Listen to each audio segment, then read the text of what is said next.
Hi, I'm your host, Jürgen Strauss from Innova.Buzz, and I'm really excited to welcome back to the Innova.Buzz podcast today, all the way from New York in the USA, Dr. Richard Orbe-Austin, who's co-author of the books Own Your Greatness and Your Unstoppable Greatness. Welcome back to the Innova.Buzz podcast, Richard. It's a real privilege to chat with you again. It's so exciting to be back, Jürgen. I'm so excited to really have this chat with you today. Yeah, now we had a fascinating conversation last time on episode 337 about all things imposter syndrome and how we can quieten down those voices in our heads that keep telling us that we're not good enough. And since then, you and your wife have followed your first book, Own Your Greatness, and published a second book, Your Unstoppable Greatness. So I'm really keen to dig into that a little bit more with you and find out what's different about the new book and what new insights you've incorporated there. But before we do that, what's the impact you're making in the world today, Richard? I hope the impact I'm making is helping people break free from imposter syndrome and to live their best lives. That part of the way that we talk about On Your Greatness is really helping people tap into their full potential and to really actualize all their dreams. Yeah, I love it.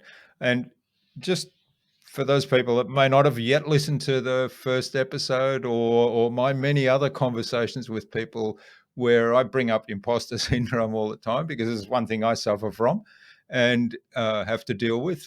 I think we all do. So just give us a bit of a definition, your understanding of imposter syndrome, and do we all suffer from it to some extent, or is it something that only afflict a few people? It's a great question. So, imposter syndrome was actually coined over 40 years ago by two psychologists, Clance and Imes, when they were working with a cohort of female graduate students and faculty members. And what they noticed was that even though these individuals were high achieving, they felt consistently like frauds, that they felt like they'd be found out for not being smart enough, not being competent enough. And so, Clance and Imes coined the term imposter syndrome to talk about this concept wherein typically high achieving people feel like a fraud, constantly feel exposed and afraid of being fully exposed as incompetent, not smart enough. They totally dismiss any positive feedback. They believe any of their success is based on luck or a relationship. To your point, over 70% of people typically will experience some level of imposter feelings during some stage of their lives. Research consistently shows that that number is about 70%. So there's a fair number of people who experience it. Part of the challenge is that many people don't know and understand that it is actually a phenomenon, and they oftentimes suffer in silence because they feel a bit embarrassed or ashamed because on the outside looking in, they're very successful, but these anxiety feelings around feeling like a fraud cause them to shut down and not talk about it. Hmm.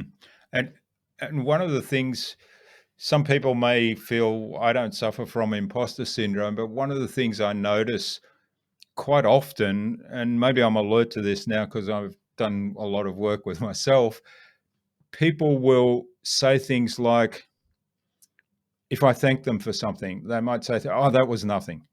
Mm-hmm. So it's kind of like dismissing what little contribution they've made. Now, it may be just a little thing like opening the door for me, or it may be something more significant, like they've given me a gift or they've given me Mm-hmm. something that I didn't know before, which is of value to me because I've learned something new that I can apply somewhere. But by saying that was nothing, they kind of devalue it, and they devalue it in their own mind. Is that one of the symptoms of kind of like a little bit of imposter syndrome? Yeah, this is exactly one of the classic examples of someone who's dealing with imposter syndrome because saying that it's nothing, dismissing any type of positive feedback or gratitude really speaks to someone who feels uncomfortable with that level of praise, feels like it's not deserved. And so Hmm. they typically will do exactly what you said, try to deflect any type of gratitude or expression of thanks by saying, oh, it's nothing, it wasn't a big deal, or you do the same thing rather than saying simply thank you. Yeah. Yeah, that's right. That's you can change your mindset almost simply by doing that little change. Mm-hmm. Hmm. And one of my guests said something to me. I was just listening to the recording the other day talking about public speaking and the fear we have of getting on stage. And he had this comment like, "You're no big deal," could be transformational to somebody else's life in the context of public speaking. But I guess if we take that approach all around, it changes the conversation that we have with ourselves, doesn't it? Yes, most definitely, because a lot of being able to conquer imposter syndrome is shifting mindset, changing the narrative that we tell ourselves about ourselves, and really looking ourselves in a different way when we approach the world and when we're in the world. Great. All right. Well, having set the scene for imposter syndrome, what's new about, what's new in the book, Your Unstoppable Greatness, that wasn't in your earlier book and that perhaps we didn't cover in our last conversation? Sure. So, your unstoppable greatness is actually a response to something that happened after the success of Own Your Greatness. As we worked with people through different master classes and going through different talks, we noticed that people were able to follow the model from the first book to conquer their imposter syndrome. But then something troubling started to happen, that even though they felt more confident, they felt that they were able to defeat their imposter syndrome, they still felt stuck in particular toxic type of work environments, dealing with toxic bosses. They did not know how to really look at and access their dreams. They spent so much time just trying to guard against their imposter syndrome that they never had an opportunity to think about their dreams, to pursue their dreams. And so we wrote Your Unstoppable Greatness to really speak to two things. One, to help people now who have conquered their imposter syndrome really be able to think about what their actual dreams are, how to protect those dreams by setting up appropriate boundaries for yourself when you're at work or in other places, and to help them to understand how to manage and identify toxic workplaces in order for them to either shift that culture or to transition from it. And so we follow again another model here where we go through a workbook format to help people to identify their dreams, pursue their dreams, think about how they will protect it, identify the elements of their workplaces that may be toxic, and set up a plan as to how to address it, so that at the end they're able to really think about what healthy leadership looks like, what healthy work environments look like, and how much systems impact imposter syndrome. Because in essence, the first book was about the individual effort to overcome imposter Mm. syndrome. The second book now is talking about how to deal with the systems that sustain imposter syndrome. Okay, yeah, understand. And I really like the way the book is laid out with, as you described, it's a workbook rather than just reading theory, although you do cover a lot of Mm-hmm. theory in there, but then it follows up with a workbook. And I like the way it's designed, that there's a lot of self-reflection involved in the exercises in the workbook, which I think is really critical to address this. You talk about a toxic environment, toxic work environment. Now, I imagine that as a boss that's making life difficult for you, or suffering discrimination in the workplace, or yeah, the bad relationships between Mm-hmm. co-workers. Is it limited to that, or is there more? Because those kind of things we can all recognize because we suffer from them from time to time. But is it deeper than that? Is there more than that that maybe is insidious and not immediately recognized?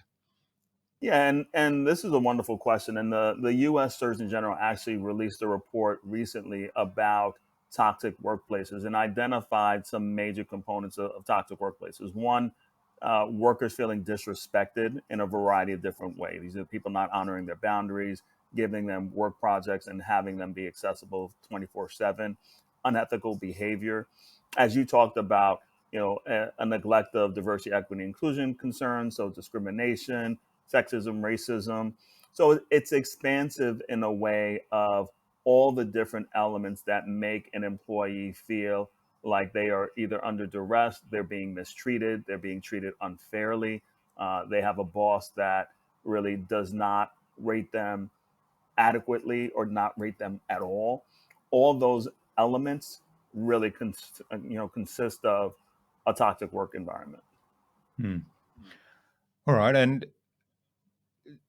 there's a lot there that is, if I'm in that sort of environment, is outside of my control. So what do you suggest that the individual who finds themselves facing an environment that has a lot of those elements in it that they do? I mean, obviously they can take the bold move and say, this is not for me, walk away, go find another job. But what can they do within that system, within that environment? What steps can they take that might implement or bring about some positive change? Well, one of the key things to be able to do is to really ally with your coworkers. That oftentimes in toxic work environments, workers are not necessarily unified, and so they feel like they are targeted individually and feel like they have no power if they have a toxic boss that may be bullying them. They feel like they're the only one going through it. They don't talk to their coworkers about it. They do not try to have opportunities to say, what can we do collectively to shift the environment and the culture? Because when we talk about a system, the system is composed of individuals. And so, Hmm. one of the things we first and foremost talk about is how do you look for allies? How do you then talk about what needs to be changed in the system?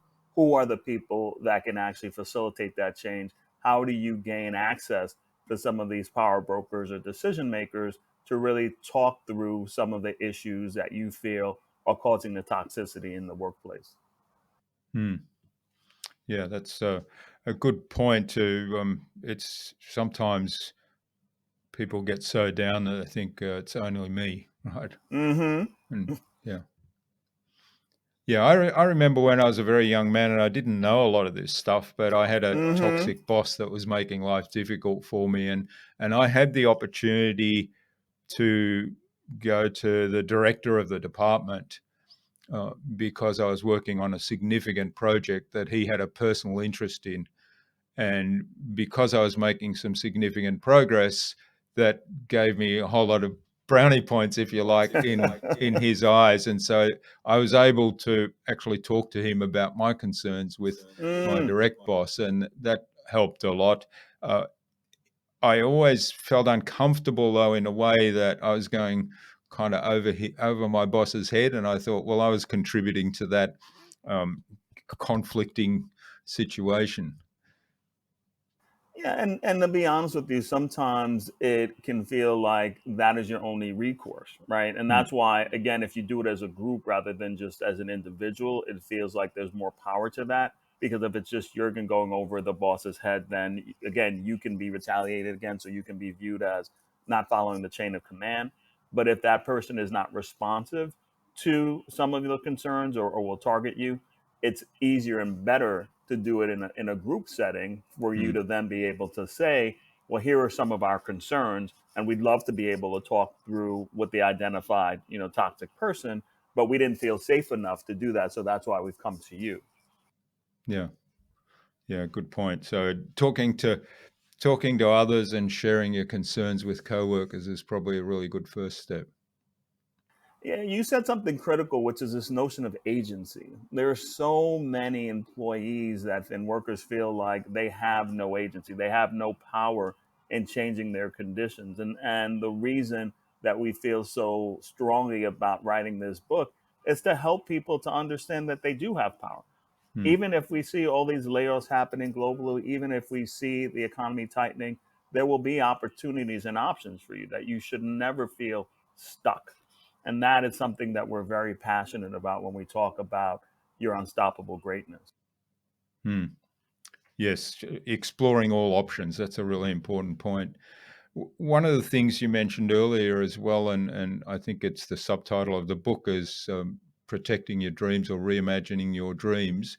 Um, Mm-hmm. and certainly, if we find ourselves in such a really toxic environment and we're feeling a bit helpless, then we kind of think, well, maybe that dream's too ambitious. Maybe that's not for me or whatever. How can we look at our dreams? And I mean, obviously, we can change them if we choose to, but it's because we want to, because we've got a different dream or because things have changed for us rather than it's being imposed on us? How can we protect the dreams that we have that we really want to pursue? Sure. So I think the first thing we need to do is to target some of what the limiting beliefs are in terms of you being able to achieve that dream. And so oftentimes we all have limiting beliefs that do not prevent us from even pursuing the dream. So that may be, oh, it's too old for me to change careers now, or I don't have the skill set to really be able to do that, or no one will take me seriously if I try to become an entrepreneur at this stage. Really understanding, well, what are the limiting beliefs that are keeping me from actually engaging with the dream is the first process and part of being able to say, well, this is a legitimate dream that I have. These limiting beliefs I need to target to really remove them as a barrier. And then you need to talk about the dream. I think oftentimes people say, well, I don't want to talk about, my big goals until I've achieved them. But I Yeah, think talking about them with people, one, allows you to gain support in pursuing yeah. it. And then two, it allows you to now make it public. So there's a certain level of accountability for you to actually continue down that path of pursuing it. Yeah, that's a really great point. Speaking to people and speaking it out. And I know I've suffered from this in the past where I've been, I'm too embarrassed to share that because what if it doesn't work? And Right, yet, right. and often you find yourself then in the situation, well, I've got to take the first step to on the path to this dream. And you kind of keep procrastinating about that first step. Whereas if you share it with somebody else, I have this dream, I want to do this, then every conversation you have with those people that you've shared that with, they'll say, well, how's that going? And it's then embarrassing to say, well, I haven't even taken the first step yet. So you end up taking the first step. Yeah, and there's no shame in that, right? Like I think we're none of us are perfect. There are a lot of things that get in our way in terms of our lives, but being able to say that I have this dream, it's very powerful as a motivating Mm. factor. And as you said, you can reserve the right to change the dream. But I think Mm. oftentimes we let ourselves be shut down by embarrassment and shame if we've not done the thing initially that we said we were going to do, because we then feel like people will think we're not serious, we're flaky, we're just pie in the sky. And the reality is, dreams are so important for us all to have. And that becomes the concern when you ask someone, well, what are your dreams? And they look at you blankly like, I'm just trying to survive. Right. Yeah. And when you have imposter syndrome or when you're in a toxic work environment, that is your reality. You have no room to even dream. All you're thinking about is trying to keep your head above water, trying to survive, trying to make Mm. it through each day. And that is no way to really live. And I think we all Mm. want to be able to have and deserve to have dreams. Wow, that's I've never actually considered it in that light. I recall a time we did some training around goal setting with a group of people once, and what we start off with is, what goals do you have? Let's write down the goal first, and then we kind of went through a process of how do you make that really compelling, and how do you kind of set it up in a way that is so motivating that you can't help but succeed. And I remember one occasion somebody said, "Oh, I don't have any goals." And I Mm, was I was so shocked, and I didn't actually know how to respond to this, and I tried to break it down and said, "Well, what about something really simple, like, do you want to get up tomorrow morning and enjoy the sunrise?" Because that's a goal, right, right? And right. but maybe it comes back to imposter syndrome. Maybe something was happening for that person that, yeah, they were in survival mode. Yeah, and it's interesting to me because sometimes people will say, "Well, I don't want to set any goals because I never achieve them." And so some of what we talk about, to your point, is, well, are the goals that you're setting actually realistic and fair, right? Are they Mm, these SMART goals? Are you saying things that are not actually tangible enough for you to reach, so you set yourself up for failure? Or is it that, as you said, imposter syndrome is shutting you down to even imagine having any particular goal? And so some of it is trying to sort that out and to differentiate that. Like, how much is it the imposter syndrome? How much is it that you're not being fair in terms of the goals you're trying to develop for yourself, so that you don't have this narrative that if I set a goal, I'm never going to achieve it. So I mm. don't set any goals at all. Yeah, that's a really important point. And often it helps to reframe things. And one of the things I talk about a bit in terms of habits, building habits, and where people say, oh, I find it really hard to build a habit. And I say, well, do you go to bed on time every day? Most people say, well, yeah, 9 times out of 10. And do you brush your teeth in the morning? Do you brush your teeth at night? Well, yeah, because I want to keep my teeth Right. healthy. Well, that's a habit, right? You've built that. Mm-hmm. You've built that habit because there was a reason why you built that. So we're actually really good at building habits, all of us. And Right. it's the And I same think for. you right. Mm-hmm. I think in you pointing that out is exactly the way that, when I work with clients, I say the same thing, right? That Hmm, those habits are now automatic. The brushing of the teeth, the going to bed at that time, the waking at a particular time. You can do it. There is evidence that you can build new habits. It will take time and commitment, but over time, it will then become just as automatic as brushing your teeth. hmm, great. All right. A couple of other things I wanted to explore that came out of the book, and one was the self-care, and you talk about caring our inner child, which is a Mm-hmm. fascinating term, and I've heard that said in many occasions. But the idea of self-care in terms of this dialogue that we have with ourselves, if we find ourselves in unpleasant situations, in a toxic work environment, or something else that's kind of got us questioning, do I have the ability to achieve this dream that I have? How do we, what are some of the steps that we can take to practice that self-care and be more relaxed about that, and rather than stress out about those situations, actually step back and say, okay, what do I need to do in this situation to bring about the best for me, first of all, and perhaps, how do I engage other people and enroll other people in this? Sure. So that term inner child we use very intentionally, and when we talk about that, we say that we all hold that young person who, at a particular stage of our lives, carried all the pain, carried all the hurt, carried all the joys and the excitement that we weren't able to really fully process because we didn't have the tools to. And so all of us carry certain elements of that in a particular way. One of the things that may, though, happen when you're carrying around some of those inner child thoughts is this notion that you don't deserve self care, that the way for you to function and survive in the world is to just work hard and to work even harder, rather than saying, I need a moment to actually take care of myself. So self care is viewed as self indulgent, not necessarily as something that is healthy.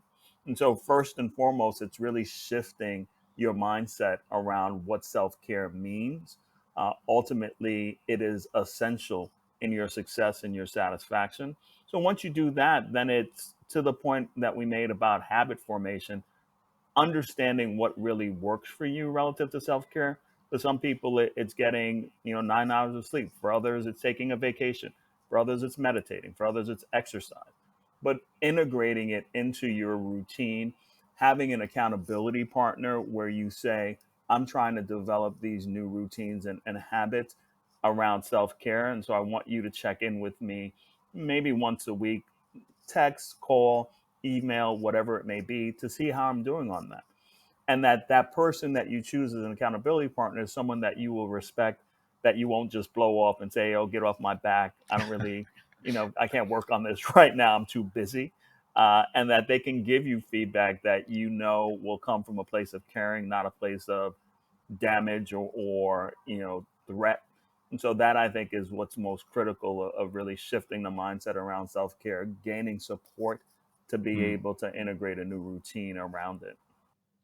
Yeah, that's really important, and listening to somebody that can encourage you and that you actually respect. And I guess part of that is the encouragement. Did you do that as a voice where you feel, oh no, I didn't, and it's almost like a rap over the knuckles, as opposed to how's that going, in a Right. positive sense and encouraging. And I didn't actually do my exercise this morning. Well, that's okay. You'll get to it tomorrow. Perfect. Hmm. Exactly in that way. And the other thing that I talk about with self care now, especially within the organizational context, is that it's a responsibility for the company and the organization as a whole. I've Hmm. done so many talks from the beginning of the pandemic up to now where companies will say, well, let's talk about self care. How do I get my individual employees to really focus in on their self care? And initially, it was again some of the similar strategies I talked about, meditating, but I realized that if the system did not Hmm. create space for self care, then people would not have the opportunity to do it. That I remember doing a talk recently when someone said, I'm too tired for self care. My work has burned me out. I can't even think about self care. And so it resonated for me in that aha moment of how am I working with organizations to say that self care is an organizational responsibility as well? How are you creating structures to enable individuals to have that opportunity to not feel ashamed of taking a vacation, to not feel like something is wrong if they decide to take a meditation class in the middle of the day during their lunch break and then come back for a meeting? That's what we're trying to change as well, the cultural norms around self-care. Hmm. Yeah, that's a really important thing, isn't it? The organizations really, um, and the benefit to the organization is that you avoid that burnout that you talked about. Mm-hmm. Because I think there's a lot of conversations today happening, certainly in the online world, about people suffering burnout, and that Mm-hmm. can't be good for productivity. It's obviously not good for the person. No, Hmm. not at all. And I Yeah. think that this issue of burnout comes up so much in the same particular manner of how do I help my employees avoid burnout? And the reality is, how do you create an environment that reduces or prevents burnout? The reason companies are asking me to come in and talk about burnout is because they want their employees to not be burnt out, to have them work more. Right? Which is Yeah, not the it's a thing that you paradox. want. You want to say, how do you help them to recover and construct a culture that doesn't chronically burn them out? Like Hmm. that is the goal, that they can be productive and take breaks, that they can actually Yeah, be more productive if they take a vacation. They can be that's right. more Yeah. productive if they take breaks. The research, time and again, shows that. But especially in American culture, this notion of like grind, grind, grind, Hmm. work, work, work, take no vacation as some means of saying it's heroic and it shows that you're really committed is just misaligned with this reality of really wanting people to be productive. Hmm. Yeah, that's the fallacy of that, isn't it? It's the if we can get people to their maximum productivity, they can probably do what they're currently doing in far less time. And so Mm-hmm. giving them more free time to do the right things, taking care of themselves, or setting up environments where people can exercise at lunchtime if they choose to, or do other activities at lunchtime, which is kind of into that self-care bucket that you mentioned. That Mm-hmm. whilst that takes time out of the nominal 8-hour day, it actually ends up making people a lot more productive in the 1 hour less, perhaps, that they'll work in the afternoon. Yes, most definitely. And Hmm. that's what we're always trying to change. It's ultimately really thinking about it as how do we change the workplace? How do we create a much more expansive notion of how to protect people's time and energy? Yeah, yeah, wonderful. One of the other things you talk about in the book, and I think I've heard you say this on a podcast as well, intentionally celebrating you. So the idea of finding and enjoying joy. And I was having a conversation with um, a podcast guest recently where finding joy in even the seemingly unenjoyable came up as a recommendation, and I thought that's actually really great. That was Brent Freeman, and if you want to check that out. But yeah, Hmm. talk to us a little bit more about this idea of intentionally celebrating you. Mm.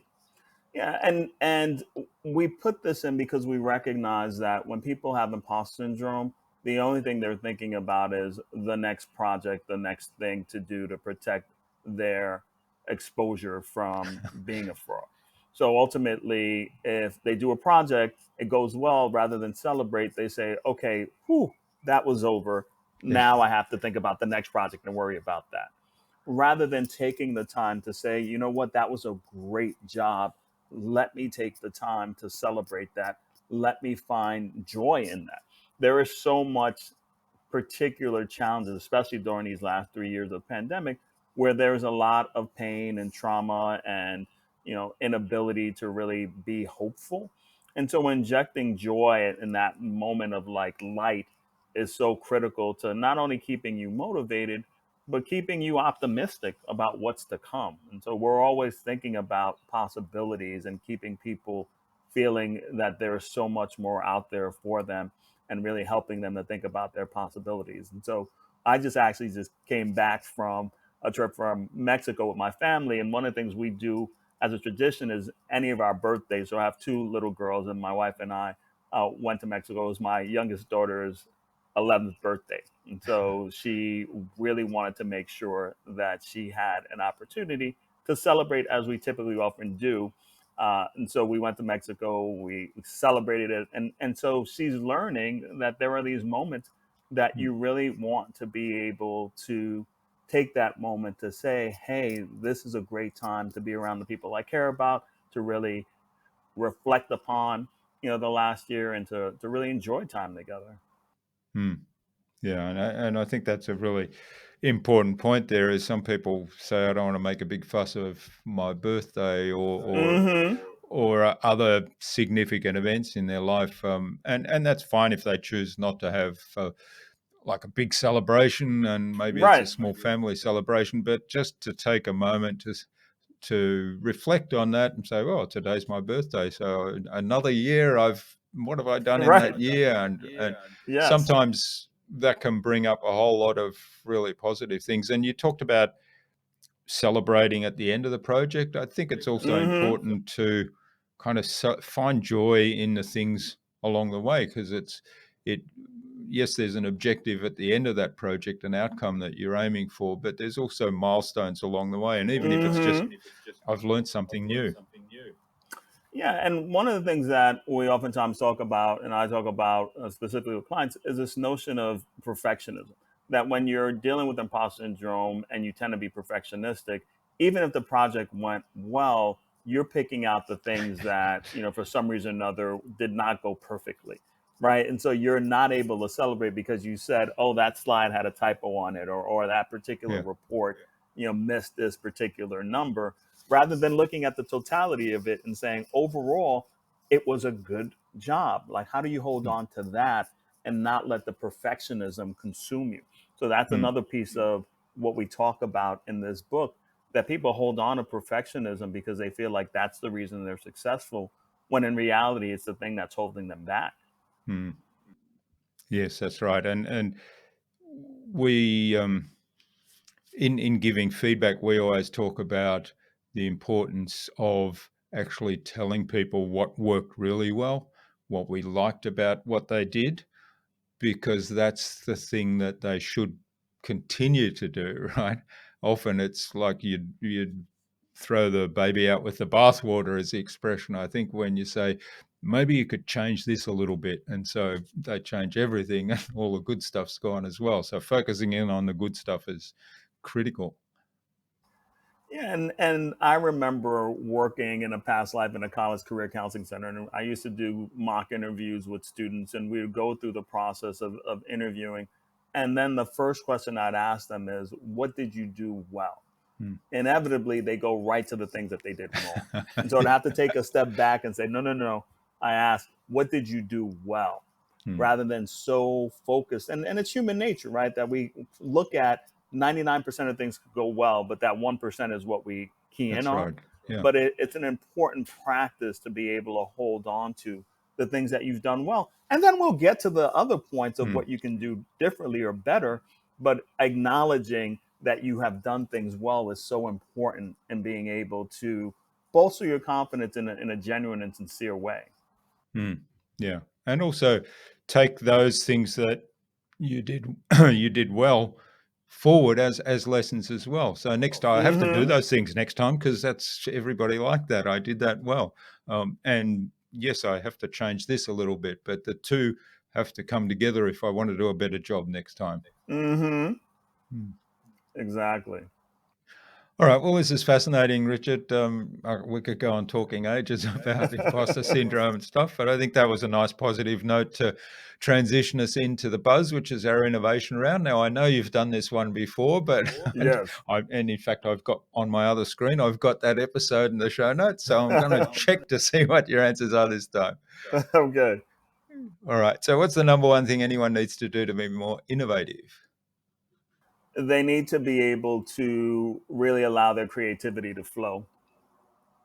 Yeah. What does that mean? So it means that you want to take time to allow yourself to think about grand ideas with no filter.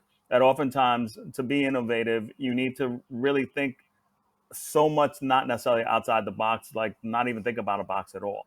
That we tend to limit ourselves so much when we're thinking about innovation because we say, well, that's not going to work. This is not going to Yeah. work. We filter it down.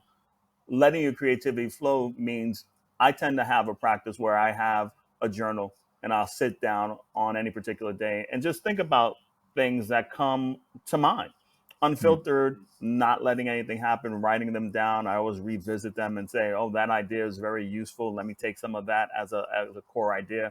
But we're so focused on what we believe will be perfect or will work rather than saying, let me just think big, and then we can address some of the other issues of the Mm. feasibility of it. But letting your creativity flow means really unfiltered, having grand thoughts about things in ways that allow you to get excited about Yeah. possibilities.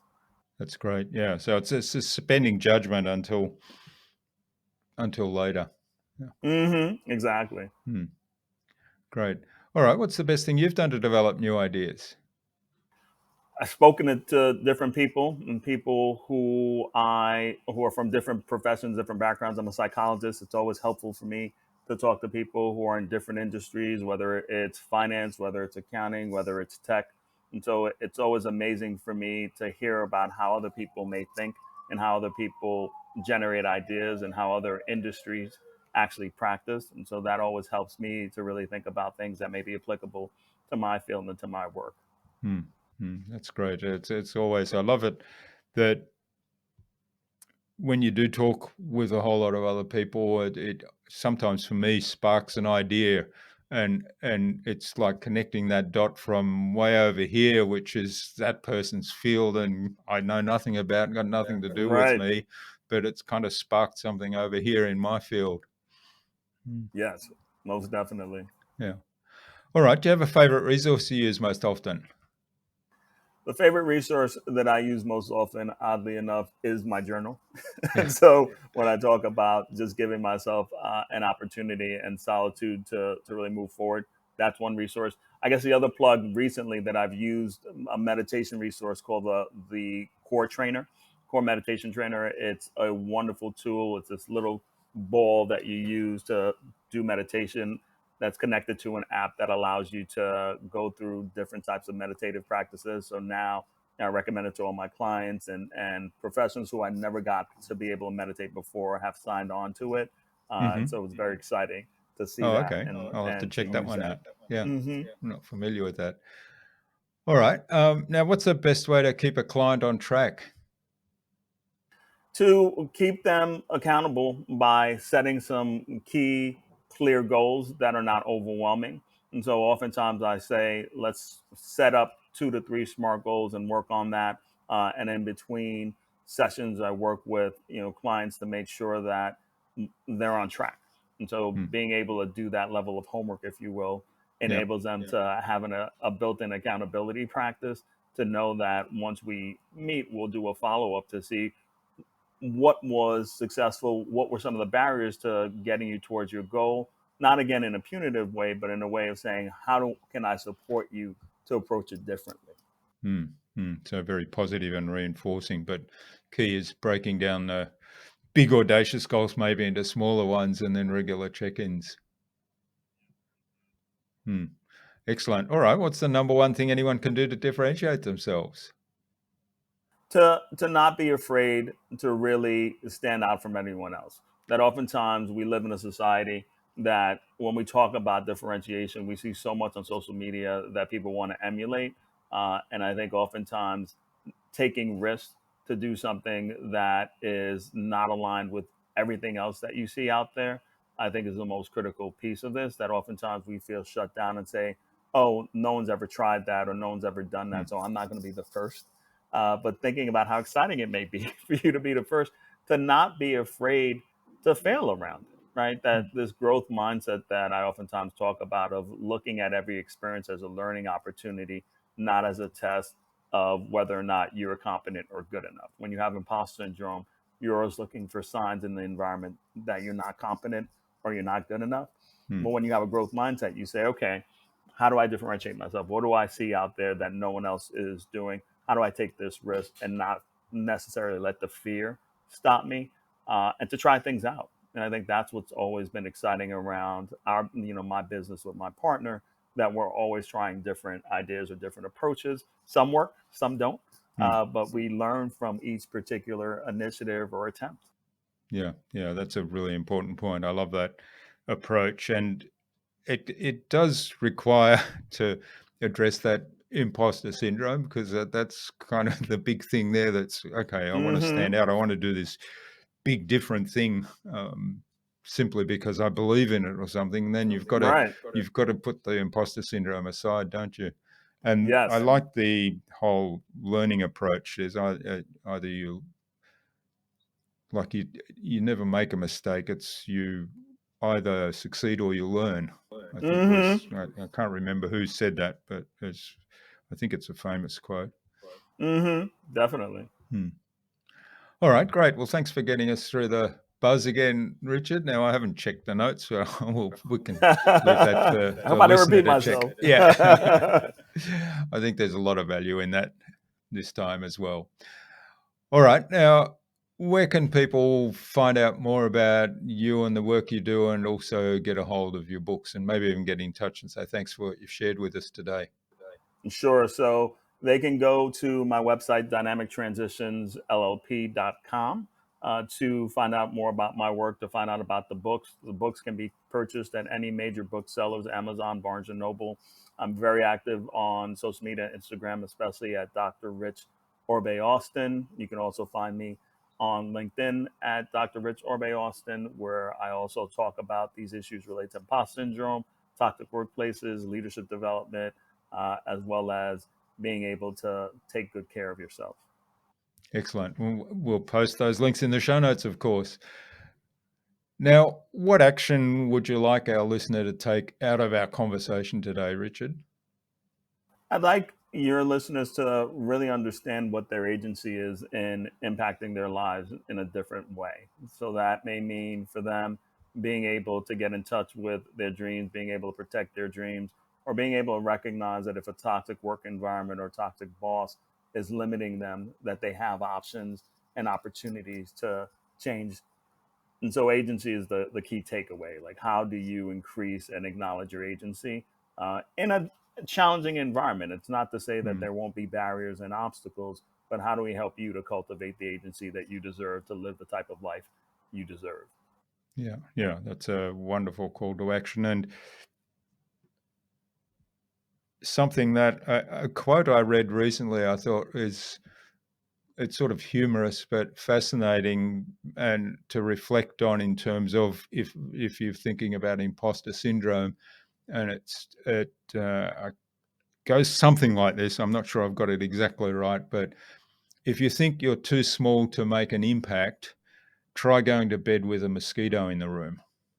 Yeah, I've heard that. That's great. Yeah. I love that.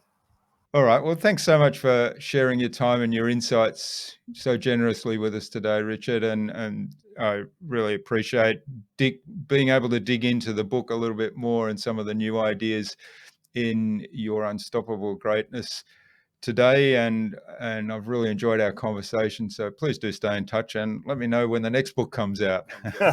I most definitely will. It's always a pleasure, Jurgen, to kind of engage and connect with you. Thank you for having me.